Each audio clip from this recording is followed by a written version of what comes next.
Hi, welcome to HardReset.Info channel, dear viewers. In front of me, Xiaomi 13T device, and I can show you how to resolve the trouble, how to resolve the problem when screen is not respond.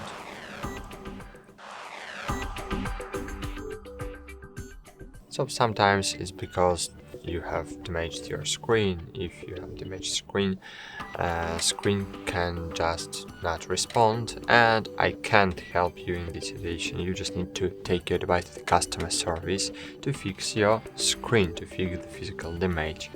But sometimes it's only because MIUI, and in these situations we just need to perform the force restart. Of course, firstly try to press on power button, try to press and hold several seconds. If it can't help you, so you need to press together volume up and power button and hold.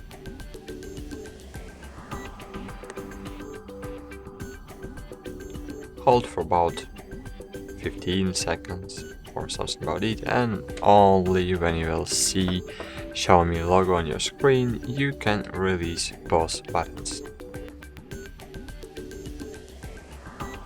Okay, that's it. Thanks for watching, like this video, subscribe to our channel, and bye! See you!